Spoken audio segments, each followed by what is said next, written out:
Okay. All right. Thank you all so much again for joining our last masterclass for Launch It Founder Finance Academy. And for those who have attended the previous sessions, I hope you've been learning a lot and gaining more confidence in terms of managing your business finances, because that's what the entire program is all about. So today's session is a very special one. We're closing it with our very own Laura Symmons, who's been leading our fundraising and partnerships over the last decade. And yeah, so today you'll learn all about how you'll get funded, tips to building a strategy, and all of that. And I'll pass it on to Laura to talk more about it. Great. Thanks, Ed. And welcome, everybody. So, as Ed mentioned, my name is Laura Symmons. I am the Development Director at Launch It. I've been doing the fundraising for Launch It for 10 years now. And we raise between 500,000 and sometimes 1 million per year. That's on the good years that we get 1 million. If you don't know, and you probably do, what Launch It does is we are a charity. So I am fundraising for a charity, and we help young people like yourselves, aged 18 to 30, to start and grow a business. And we provide workspace, mentoring, and training for young people to get their idea off the ground. And that is what I am selling to funders. Because we're quite a small group, it would be really brilliant actually just to hear a bit about who we have on the call and who you are, your type of business, when your business started, and if you have any experience of fundraising. Please feel free just to unmute yourselves or put it in the chat. Hi everybody, good afternoon. So my name is Jodie Ferguson and I am one of the co-founders of Tojo's. We are a Jamaican and Nigerian catering provider based in Stoke-on-Trent. What else did you want to know, Laura? So have you done fundraising before? Are you a social business? No, we are a hospitality business, so we're not social. We're a CIC or anything. We're a limited company.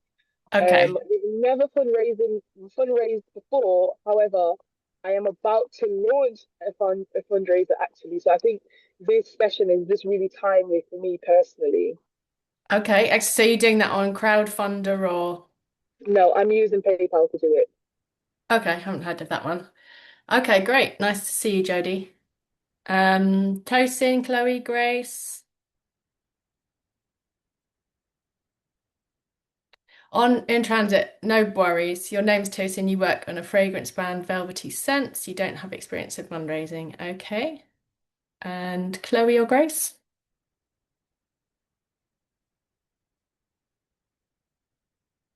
No experience. Fine.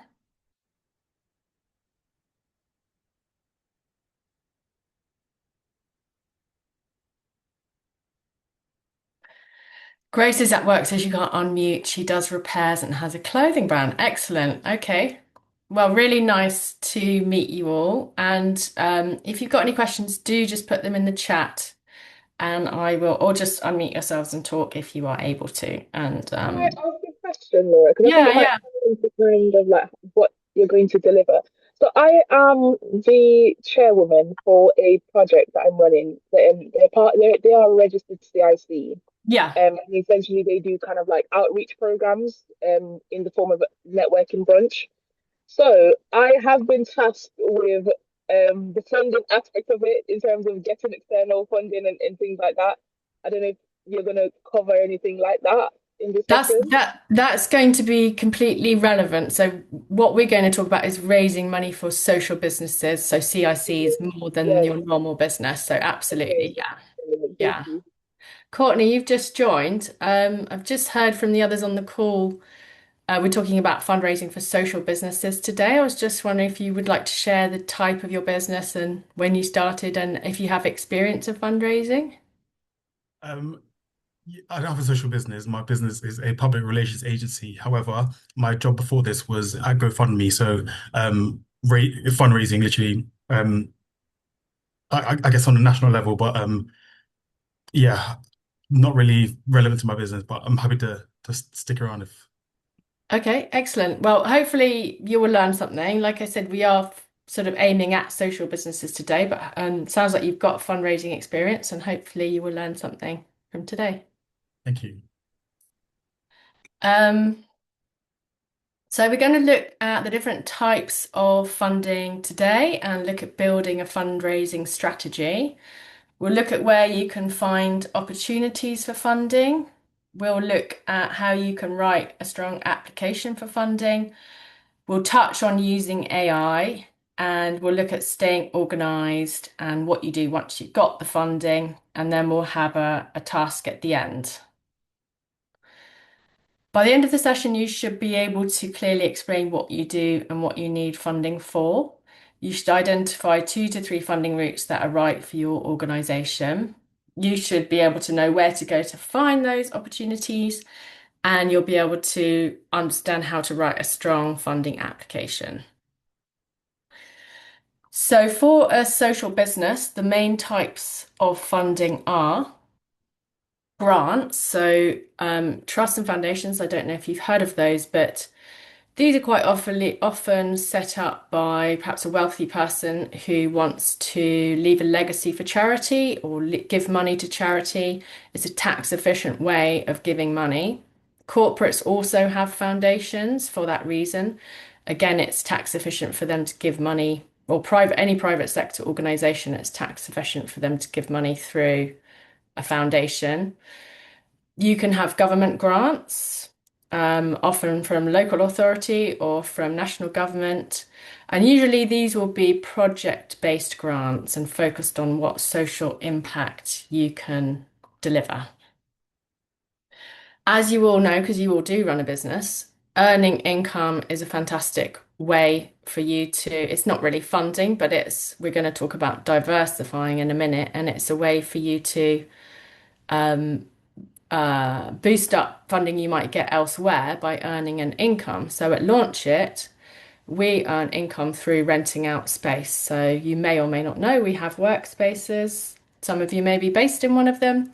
So we do earn income from those workspaces, and that helps to provide income for us alongside our fundraising.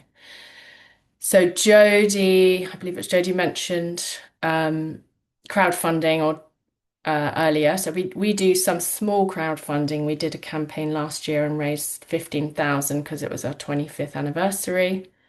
We also go out to individuals, and this is called sort of major donor giving or individual giving. So it might be a wealthy person, perhaps in our case, someone who started a business and made some money out of it and now wants to give back.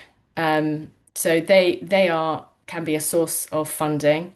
You might do a local community campaign where you can raise money. So there's lots of different ways of getting money through individual giving. We touched on the private sector. So I mentioned private sector giving through a foundation. They might also give through their ESG or CSR budget. So that's corporate social responsibility.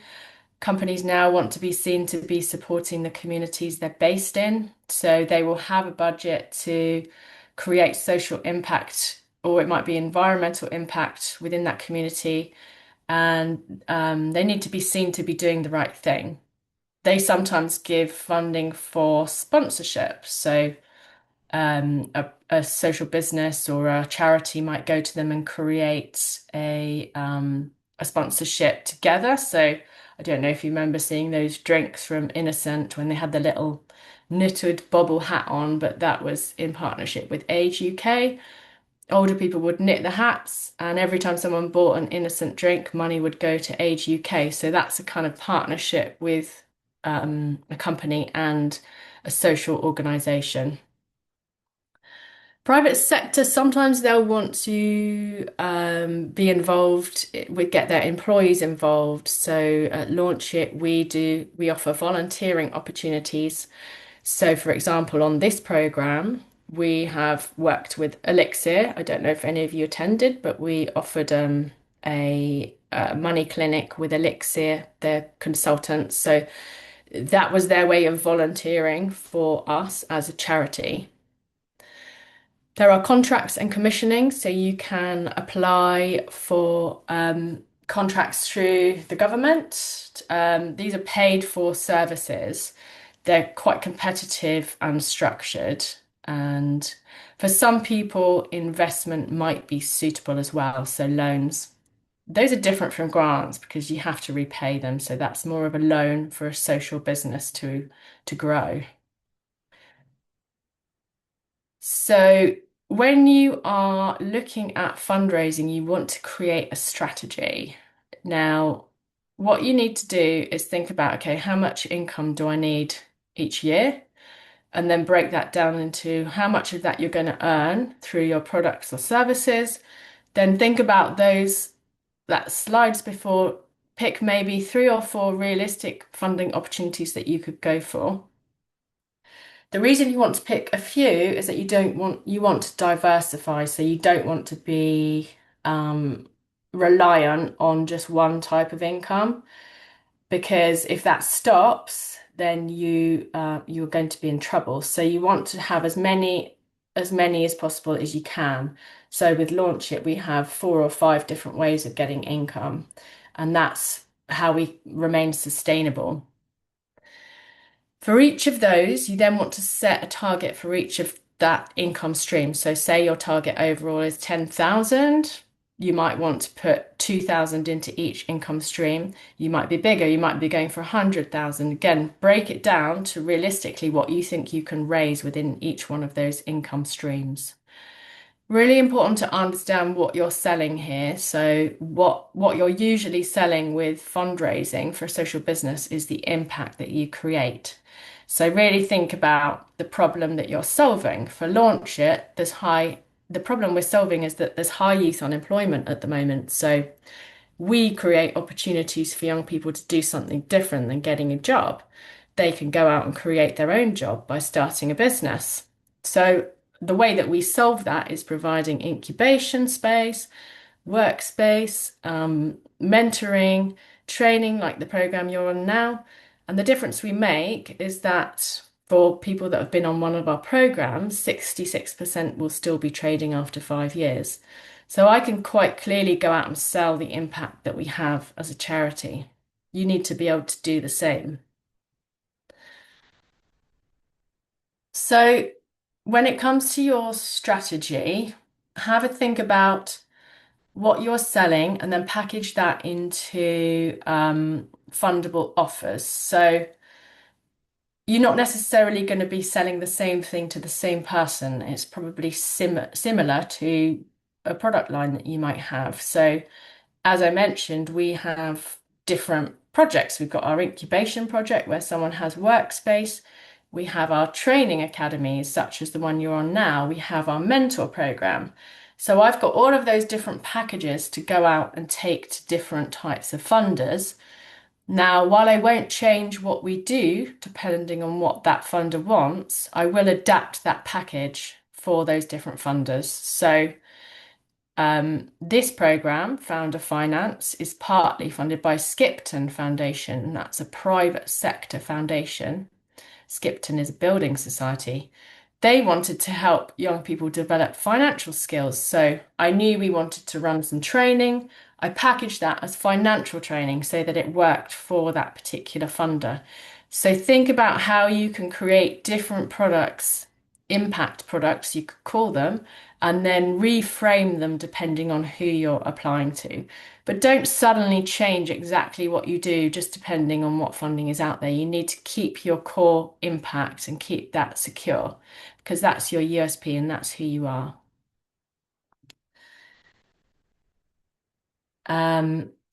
So different funders will be looking for different things and different hooks. So they'll respond to different things you do. So it's important not to just create one package and then sell it across the board. So today that there are a lot of different types of funders and we've got some limited time today. I'm really happy because we're quite a small group to answer any questions you might have on other types of funding. Today we'll focus on this type of funding simply because if you're a social business, this is probably the easiest place to get started because they have open access. So they would put out an application process and you simply fill in a form and apply, as opposed to working with the private sector where you've got to get the right connection within the company and you've got to find the right person to talk to, and then you've got to create a relationship and work out what they want and align to all their priorities. It's very time consuming. So this is a way that you can get started and learn about what's involved, and potentially have some success. So this type of funding includes the trusts and foundations, including corporate foundations, local authority grants, and community funding. You might have come across these terms. So restricted funding is for a specific project or activity. So this Founder Finance Academy that you're on, that's a specific project. Unrestricted would be towards Launch It's funding activities that we do day to day. So our workspaces, paying our salaries, covering the cost of our accounting. And sometimes that's called core funding, and it's harder to find. So people tend to want to fund a specific project that's got specific outcomes. Capital funding is for equipment buildings. It's not your day-to-day running costs. It could be for things like laptops, or it doesn't have to be buildings, but it's one-off funding that you put towards an expense. Where do you find funding? These are things that I've just picked up along the way. I'm not going to go through every single one because it's probably better that you make a note of this and you can go away and have a look.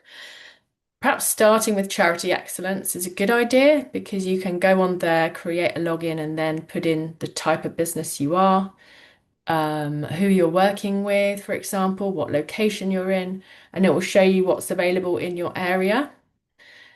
You will also find that local council might have a website where they have funding opportunities. So the other day we work in Brent. I was looking on their council website and they've got some local funding opportunities there. Sometimes they might direct you to your local community foundation. So if you Google community foundation in your area, every single area in the UK will have one, and that will have pots of funding just for those people working in that area. Places like Action Funder and the Ludlow Funding Gateway, you can just write up your project on there and they will automatically submit it to the right funders. So those are quite good places to be. They don't have loads of funding opportunities, but if you it's worth doing if you fit their criteria. You may have heard of Unlimited and School for Social Entrepreneurs. Those are great places to go and get support if you're a social entrepreneur, but also they do funding as well. And the other ones, just go away and have a look. Grin database, you do pay for that, but it will be funding opportunities directly into your inbox every day, which I find really helpful. So my tip is go to any place that you find here, and then if they direct you to a funder, sign up to their newsletter. So when they've got an open round, you get a newsletter about it and it comes into your inbox and you're not always out there searching.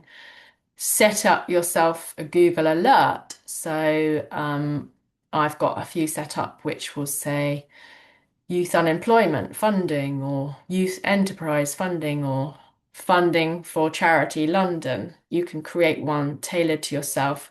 Once a week, I'll go on there and I'll just see if there's anything new. I'm checking I haven't missed anything.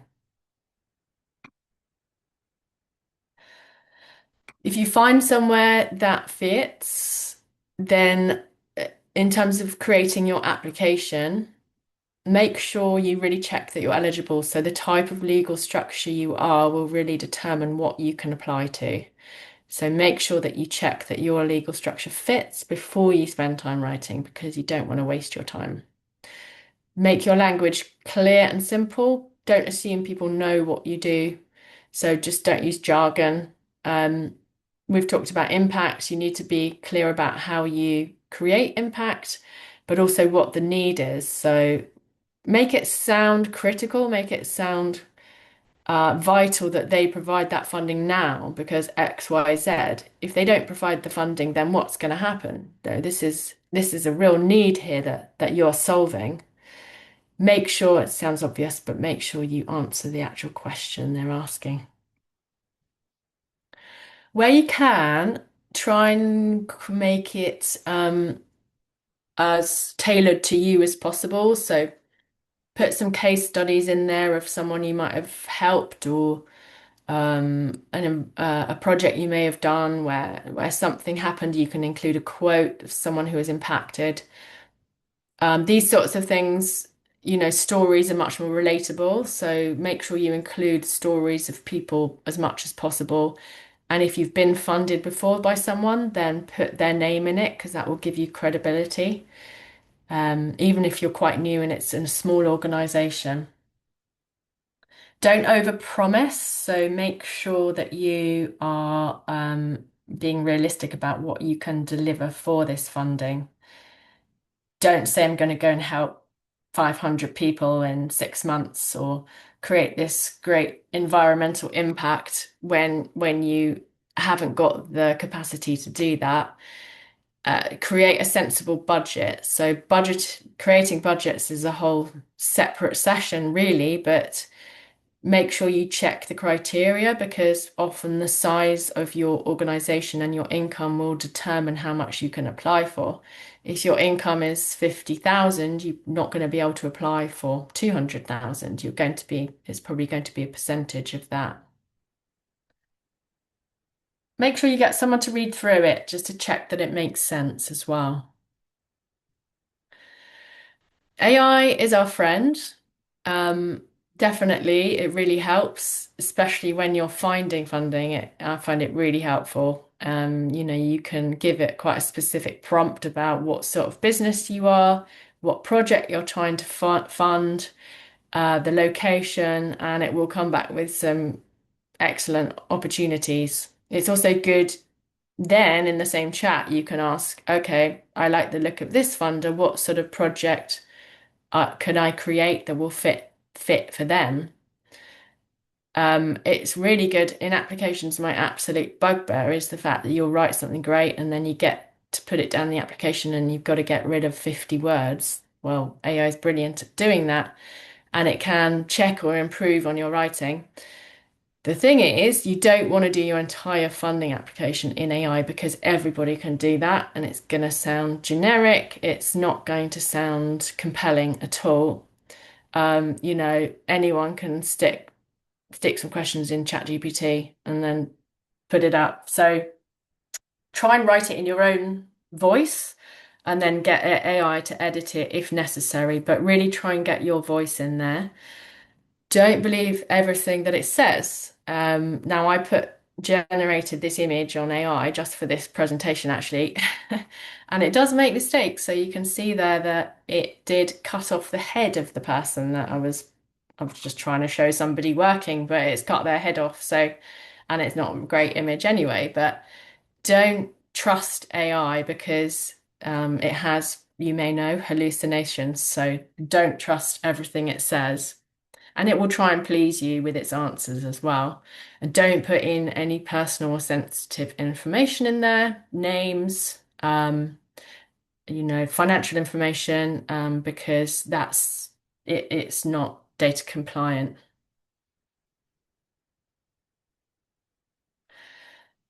If you do find places that you can apply to, it's really good to keep a note of them and have a spreadsheet so that you're tracking what you're doing. So I have a spreadsheet with a tab of places that I've submitted an application to, and it will say what the outcome was, did we get the money, how much, what the project is, and what date I have to write a report for. The pipeline means places that you can apply to in the future. Make sure you make a note of when the deadline is and make a note of what project you thought at the time you might apply for.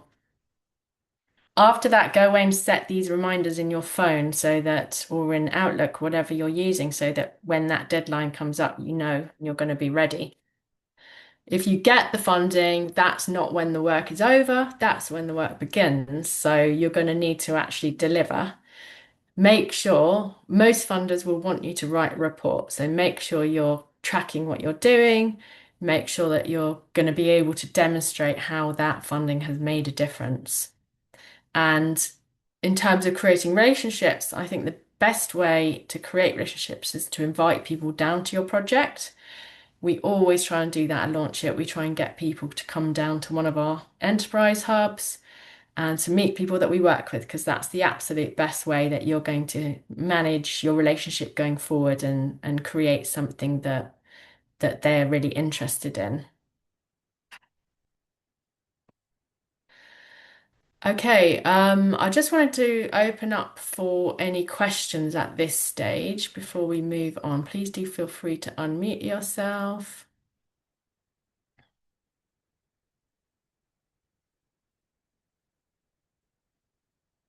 I can see a couple of questions in the chat. So Chloe says, what is an incubation space? Oh yeah, I think Ed's answered that one.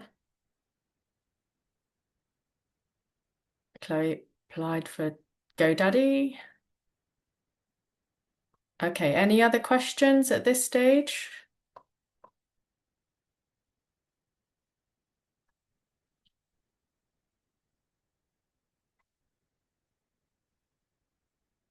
And you can ask about any other type of funding if you would like. Doesn't have to be focused on the funding we've talked about here.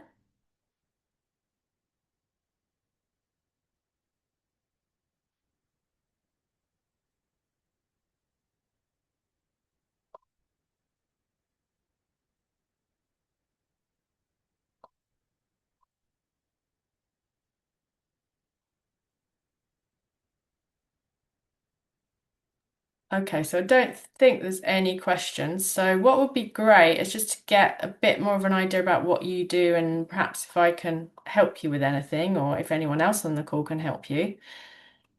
If you have a moment just to think about what your fundable idea is.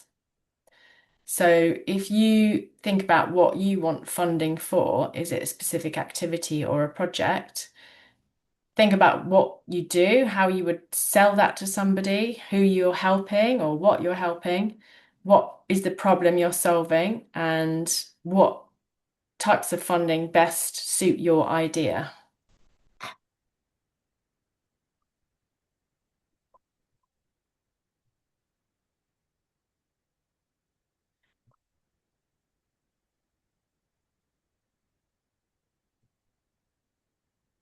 Okay, so Chloe buys and resells clothing.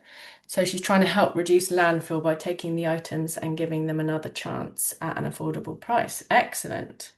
So Chloe, are you a social business? Do you have a social arm? Because if you don't, you should consider having one, because there'll be places that you could go out and get funding to do that.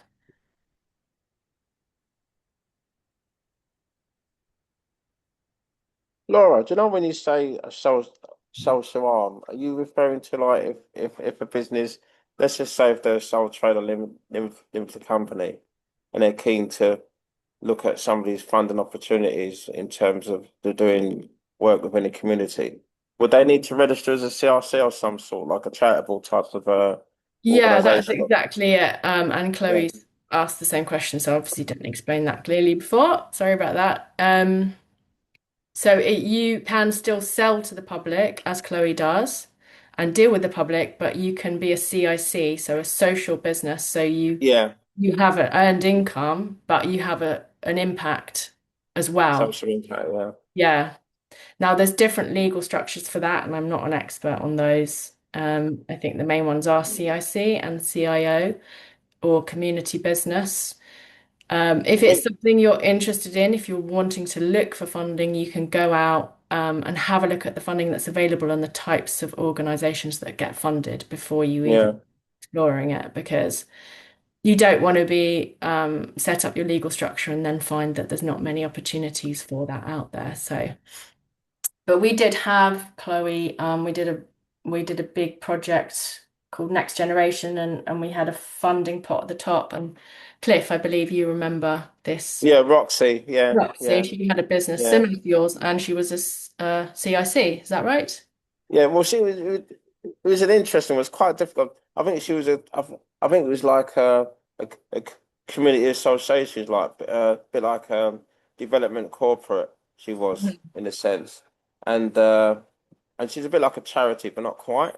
And it was really about donations of her clothes to those that got barriers in a sense, and giving Yeah, them vouchers. So they gave in their clothes, and then she gave them vouchers, and they could purchase clothes from her, which was quite an interesting concept. yeah. And So yeah, what you could do, Chloe, as an idea, just off the top of my head, is perhaps provide upcycling projects for the local community where they can take their own clothes, things that are broken, how they fix them. Um, and that could work with specific groups within the local community that couldn't afford to go and buy their own clothes. Or, um, mm, you can create projects around what you do that is not just selling to the public. You want to try yeah. and think out the box a little bit. Um, has anyone else got any other ideas about what this sort of business could do? Yeah. I think that I was mean, at Social Rose, wasn't it? So it was all about fighting against fashion. So it's just really about yeah, providing affordable clothes for for people on lower income. yeah, You know, by giving them the vouchers, by them donating their clothes and then yeah, buying clothes. If that makes any sense. It was yeah, quite clever. Yeah.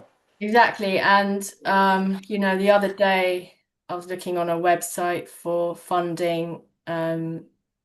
I can't remember which one, but there is funding out there for businesses that do this sort of thing because Mm, obviously, uh, local government and actual businesses themselves have targets to reach where their clothing doesn't end up in landfill.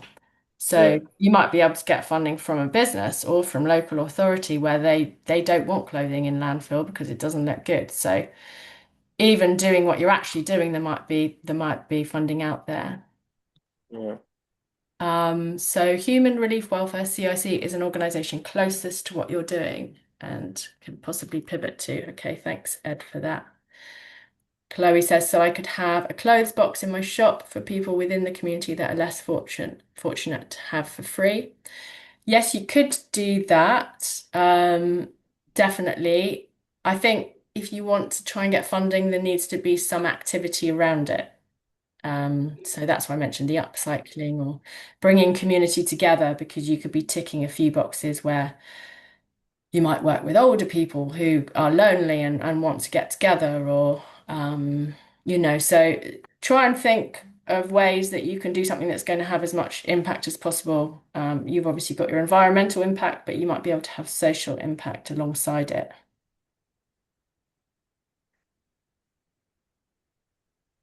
Has anyone else got any business ideas or businesses they're running that they think could have a social side?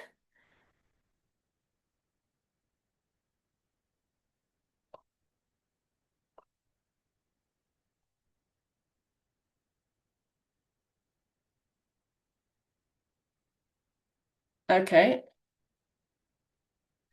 so it looks like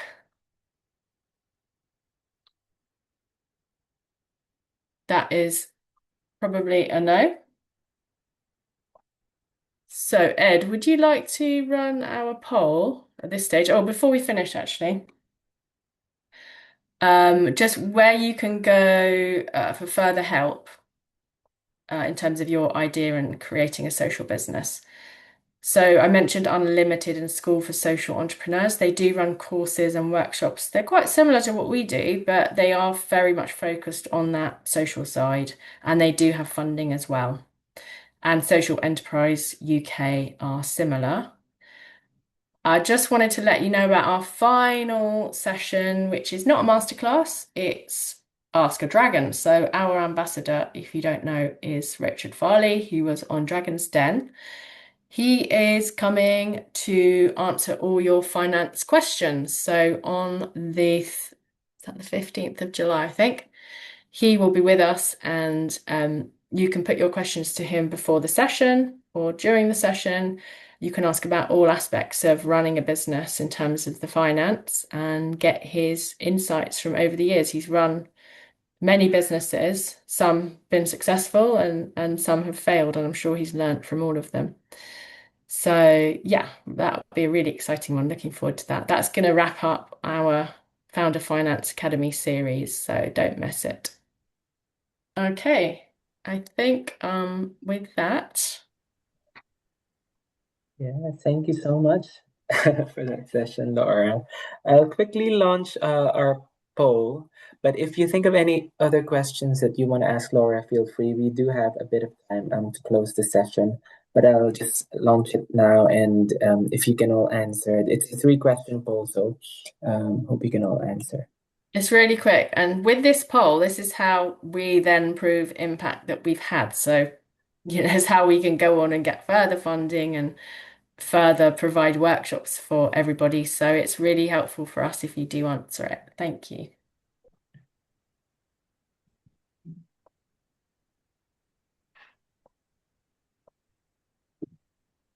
While we wait for the answers, I can see Juanita's here from Neasden. I'm just curious, Juanita, if are you thinking of like doing something around like with the work that you do with social impact? You can see the poll is should have launched on your screen. I can see it. Can you not see it, Chloe? Okay, I can see it.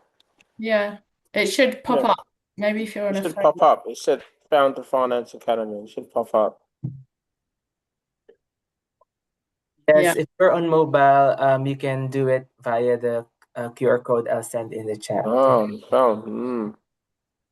It's quite a The, long. the dreaded mobile phone. Oh, that's a That lot. is quite a That's long a really link. long link. The Thank dreaded you, Chloe. mobile If you phone. can do it, it would be really appreciated. Yeah, because I think mobile doesn't allow the Yeah, it doesn't allow the poll to actual launch thing. on screen. Okay, the Yeah. pop-up. Ed, you were asking Juanita Yeah, something. no, I'm just curious because I've met Juanita before in Neasden, and I'm just thinking if you're thinking of doing something around like a community support work, or like just maybe you're just generally curious about fundraising as well. We're just curious.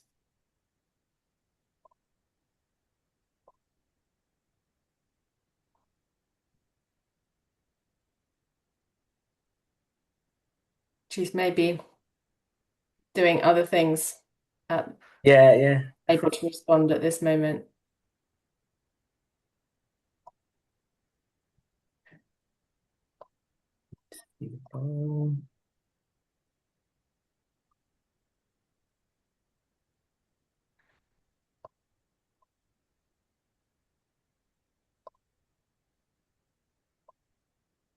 You see, one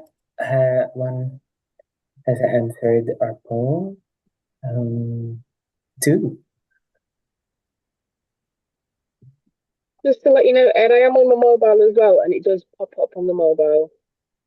Yeah, no worries. If you can, I dropped a link on the chat, which will lead to I think Jodie was saying it I does. was confirming for you that it does pop up on the mobile. Oh, it does, yeah. Okay.